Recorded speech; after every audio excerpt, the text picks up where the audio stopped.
तो प्रकृति में वर्षा के साथ आता है,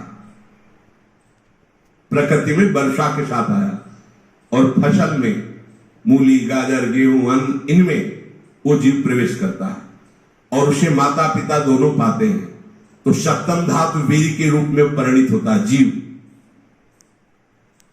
वो वीर कण के रूप में माता के उदर में जब प्रवेश करता है तो एक रात्रि में मां का और पिता का, दोनों का वो जो वीर मिलता है, उस रज और वीर के मिलने से एक कलल सा बनता है। 5 रात्रि व्यतीत होने के बाद एक बुदबुदा सा बनता है। 10 रात्रि व्यतीत होने के बाद एक बेर की सी आकृति होती है। फिर उसके बाद उसमें धीरे धीरे मांसपेशियां बढ़ने लगती हैं। 1 महीने में उसके सिर निकल आता है। 2 महीने में हाथ पांव अंगों का विभाग होता है। 3रे महीने में नख, रोम, अस्थि, चर्म, स्त्री पुरुष के चिन्ह प्रकट हो जाते हैं। 4 महीने में मांसादि 7 धातुएं प्रकट हो जाती है। 5वें महीने में चेतना जागृत हो जाती है। जैसे अपने चेतना, ऐसे 5वें महीने में गर्भस्थ शिशु की चेतना जागृत हो गई। जीव है पर चेतना 5 महीने बाद मां के गर्भ में जागृत। अब उसे भूख लगती है, प्यास लगती है, वहां की तापमयी जलन, पीड़ा, छोटे छोटे कीड़ों के द्वारा काटना, 6ठे मास में झिल्ली से लपटा हुआ मां की दाहिनी कोख में कीड़े की तरह तड़पता है।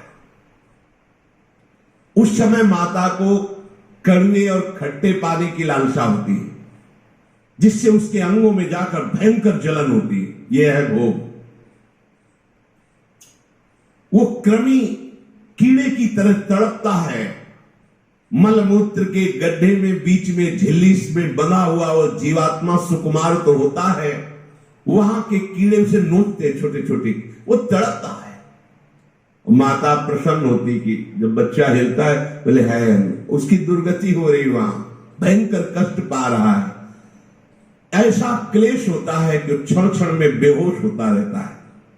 माता के खाए हुए कड़वे, तीखे, गरम, नमकीन, रूखे, खट्टे, और यही पदार्थ पाने की इच्छा होती है माता, क्योंकि उसको भोग भोगना है। उसके कोमल शरीर में भयानक पीड़ा होती है जब माता ऐसे पदार्थ खाती है। गर्भाशय की झिल्ली में लिपटा हुआ, आंतों और मलमूत्र से घिरा हुआ सिर, पेट की और पीठ और गर्दन एक कुंडलाकार, ऐसे कंकड़ जैसा, ऐसी आकृति गर्भस्थ शिशु की होती है।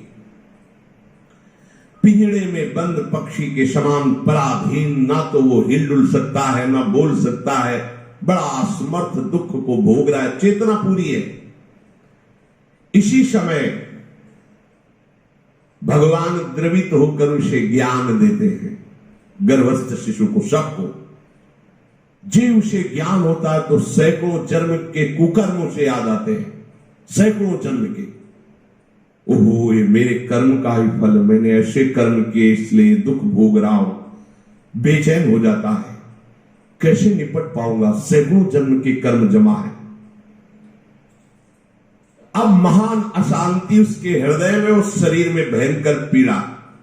कुंडलाकार शरीर है, हिल भी नहीं सकता है, बस कीड़े काटते, बड़ी तड़पन, बड़ी जलन, भूख प्यास की जलन।